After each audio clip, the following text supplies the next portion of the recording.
Dark Souls 1 is a hard game. Well, a brutally hard one. You start with a set of classes the game gives you. They can give you a brief introduction to how build system works in this game, but actually most of the gear these classes start with doesn't last efficient through later game stages. However, they don't lock your playstyle since you can always level any stats and equip any gear you like. You can easily turn your Pyromancer into bodybuilding Big Ramy wielding big ass club and still can use Pyromancies cause this build is super broken in this game. However, I'm gonna do the opposite. I will beat the game with each class and I will lock my playstyle to each one of them according to their gears, and at the end of each playthrough I will rate the difficulty from 1 to 5 for each class. The one with lowest score wins. Now there are some notes I want to write down before I start the run. 1. I can't use any weapon outside of the class weapons category. That means if the class has dagger and bow, I will painfully complete the run with only daggers and bows. 2. I can't level up. I'm forced to use the starting level of the class I play with, which means I'm doing base soul level challenge, which is a bit easier than a soul level 1 challenge. 3. I can use any armor and shield, as long as the shield I'm using is the same shape as the starter shield. For example, I can't use round shields for the warrior class because it doesn't look like the one the warrior starts with, and so I can't use grass shield for bandit class, and so on. 4.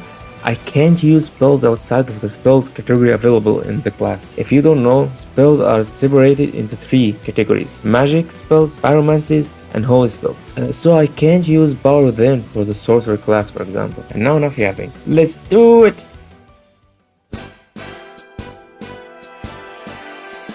Warrior can mean different things to many people. It can be something like this. It can be something like this.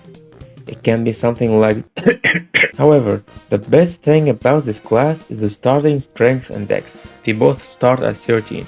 Thus, we will use weapons that scale from both states. And in my case, straight swords are the best option we currently have. Now with the run. First, I got respawned in a cell having headache because I drank almost 50 Estus last night and can't remember anything. However, I got escaped and kissed the asylum demon goodnight, and a big ass dog took me to Chicago. Shit, I'm still drunk. However, I decided to take the Cabra demon very early, and it was a little bad idea. It was a very bad idea. However, I decided to take down the tower and get to the Darkroot Basin using the Master Key and grab the grass shield. I went up to Under Parish and took a quick look at Andrew's chest and holy god, ho ho ho! I'm straight, by the way. However, this is not the reason why I came all this way. I fought this mad guy to take the Titan Shard and the 5 Cupid Soul has been guarding, but this is not the reason why I came all this way too. I went all the way to the Dragon's Bridge, and here's the reason why I came all this way. Yup, exactly. I came all this way to get grilled and roasted by the dragon. Just kidding, I came all this way to see my son Onichi. Ah, hello. You don't look hollow, far from it. I am Solaire of Astora, an adherent of the... My shit! Guys, calm down, it's just a fiction character, it's not a big deal. I think it is, and I feel like a dick. However, the reason I kill him is for the Sunlight Straight Sword. And here I got a big dick in my ass right now. Listen, I'm not invested in this weapons category, especially in Dark Souls 1. When I saw this weapon in the wiki page, I thought it would be the same as his brother from Dark Souls 3. If you don't know, the Straight Sword, the Sunlight Straight Sword from Dark Souls 3 have a buff, and I thought in Dark Souls 1 it does the same. But I was absolutely wrong. I totally forgot in Dark Souls 1, weapon skills are exclusive to Dragon's weapons, and few exceptions. Actually, it's not that bad because the Sunlight Straight Sword has a higher base damage than the Long Straight Sword, higher by 2, and plus 15 max level is higher by 5. It's not worth it, I'm fucking hate myself. Actually, there's another Straight Sword that people recommend, which is the Polar Side Straight Sword. No, it's not a thrusting weapon, it's a straight sword. Anyways, I have 2 big problems with it. The weapon is a red drop from the Boulder Knights with a 1% chance. Hell no, I'm not doing that. The weapon requires 14 dex and I have only 30. I have searched for a way to increase my dex without leveling up, like some gear and rings like in the other 2 Dark Souls games, but no, I found nothing. I went down to Lowerberg to say hi to my cute dogs. No matter, I killed them in second try, and honestly, the Cabra Demon without his puppies is a joke. And this is way harder than the boss himself. After killing that god, I went down to the depth and I got the large ember. Never mind, I gave it to my boyfriend, I mean Andre, and got my weapon to +7.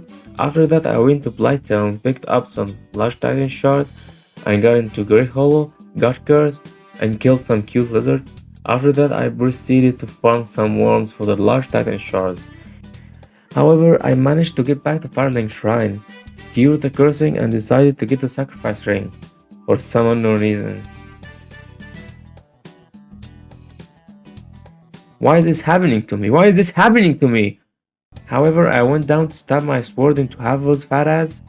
Hey little hostile, next time in a salad. I was just kidding. Eventually, I killed Havel and decided to take down this bastard, and I just found out his weapon can damage through shields. Cool. However, after taking him down, I went to New Londo to get the super large amber. But I need to bust the ghost first. The fact that I can't take the ladder without killing the ghosts in the arena, I decided to spin the transient curse. But the stupid thing I did is upon spinning the transient curse, I forgot to switch the item slot to classes. So I died selecting the wrong item twice. Again the same fucking mistake.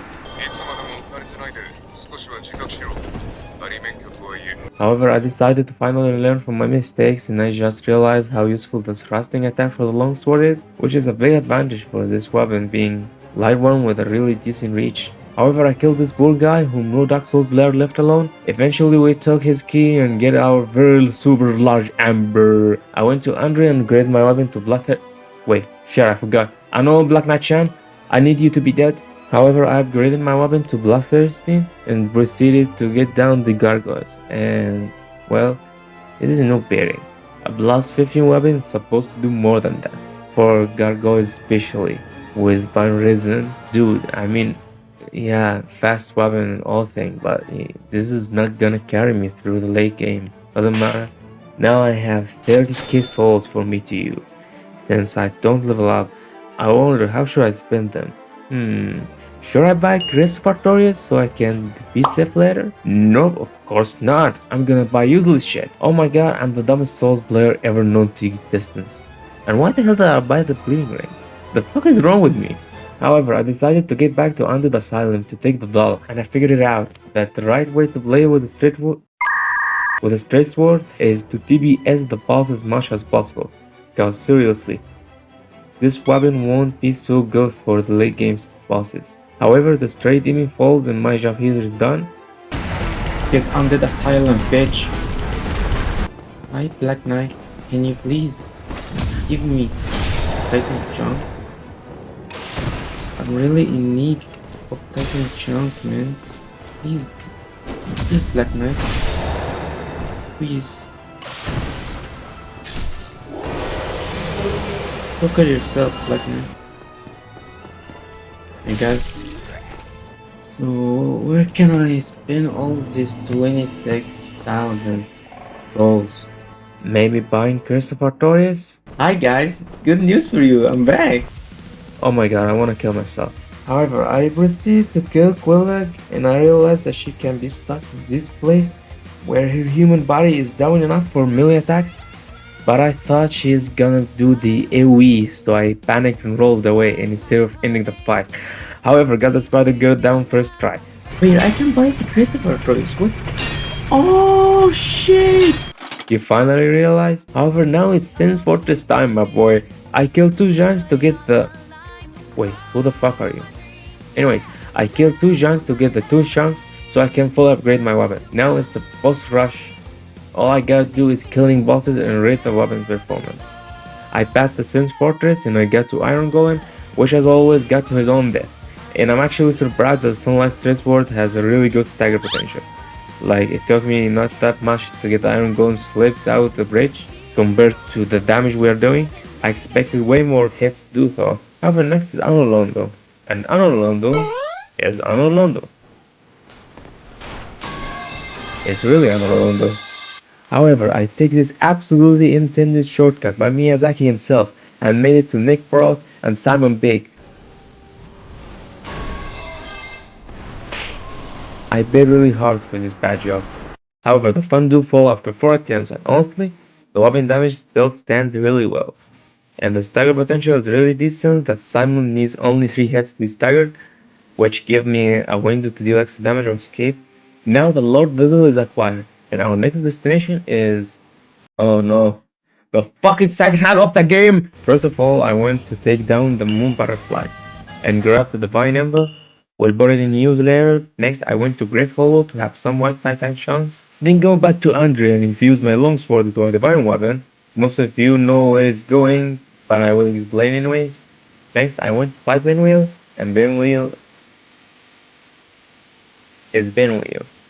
However, I proceeded through Tomb of Giants and decided for the first time to take down the two fatties.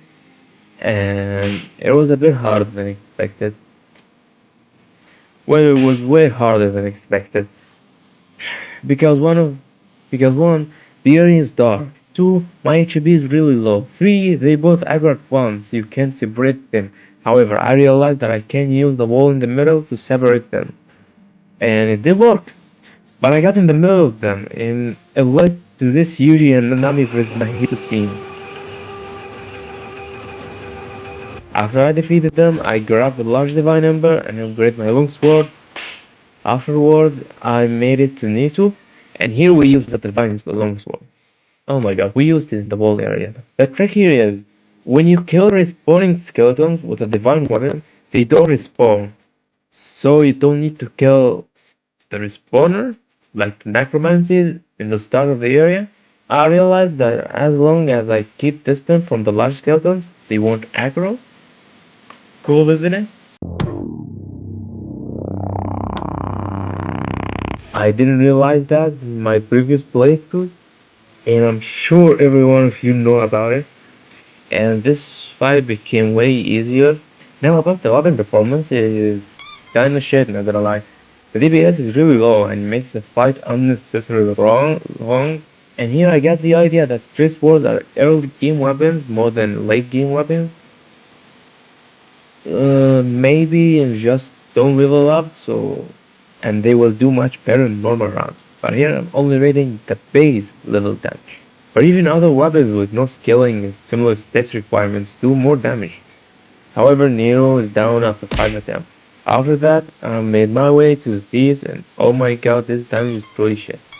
And after long running, raging, and watching tons of YouTube videos, the motherfucking white dragon goes down after 12 attempts. I celebrated really hard and opened my browser, insulting Teeth Mother in the browser search bar. I don't know. Oh my god, censor this shit. Next, we have Lost Islet. Nothing much to say about Fire Stage. I used the Fire buff since the Fire Stage is weak to fire. Oh my god, I can't believe I'm saying this seriously. He was down first try, and Centipede Demon is easy as always. His movement is very basic and very predictable, unless you get thrown at the lava. I took him down in the second try. Now it's time to Bit of Chaos, and I proceeded to use the Fire Bomb Stick and to take. Wait, is this a Stress Force only run? Oh shit.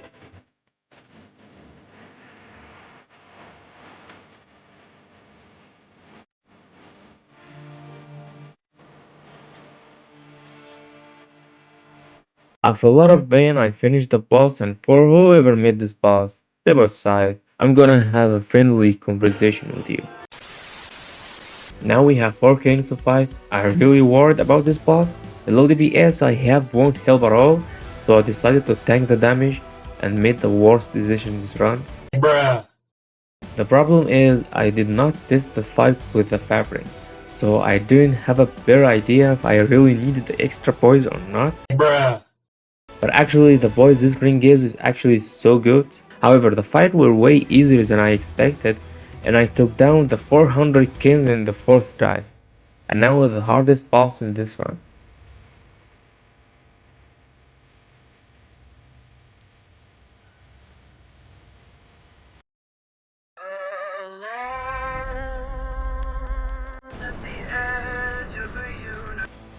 With a plus 15 weapon and only 350 per crit for Gwen.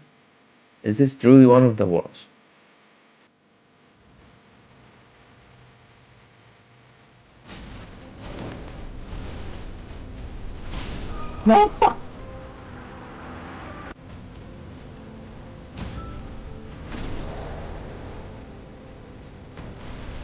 Woo!